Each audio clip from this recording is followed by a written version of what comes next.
বরের মাস মাইনে ৯০,০০০ টাকা, তবু লক্ষ্মী ভাণ্ডারের আবেদন কাঞ্চন পত্নী শ্রীময়ী চট্টরাজের।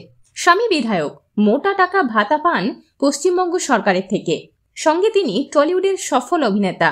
তারপরেও লক্ষ্মী ভাণ্ডারের ১,০০০ টাকা পেতে ফর্ম ভরেছেন শ্রীময়ী চট্টরাজ। মঙ্গলবার উত্তরপাড়ার বিধায়ক কাঞ্চন মল্লিকের স্ত্রীকে নিয়ে সোশ্যাল মিডিয়ায় এমনই বিস্ফোরক দাবি করেছেন বিজেপি নেতা। তৃণমূল বিধায়কের লুটে নেওয়ার চেষ্টায় কড়া সমালোচনা করেছেন বিজেপি নেতা। অভিনেত্রী শ্রীময়ী এবার এই কটাক্ষের পাল্টা জবাব দিয়ে বলেছেন, কোথাও লেখা নেই বিধায়ক পত্নী লক্ষ্মী ভাণ্ডারের জন্য আবেদন করতে পারে না। শ্রীময়ীর কথায়, তিনি বিয়ের আগে আবেদন করেছিলেন, কিন্তু তার ব্যাংক অ্যাকাউন্টটি ডিঅ্যাক্টিভেট হয়ে গিয়েছিল, তাই নতুন করে আবেদন করেছেন। অর্থাৎ সোশ্যাল মিডিয়ায় শ্রীময়ীর যে আবেদনপত্র ভাইরাল হয়েছে তার সত্যতা মেনে নিয়েছেন শ্রীময়ী। বিধায়ক তথা অভিনেতার বউ হয়েও লক্ষ্মীর ভাণ্ডারের টাকার জন্য আবেদন করায় এতটুকু আফসোস নেই শ্রীময়ী চট্টরাজের।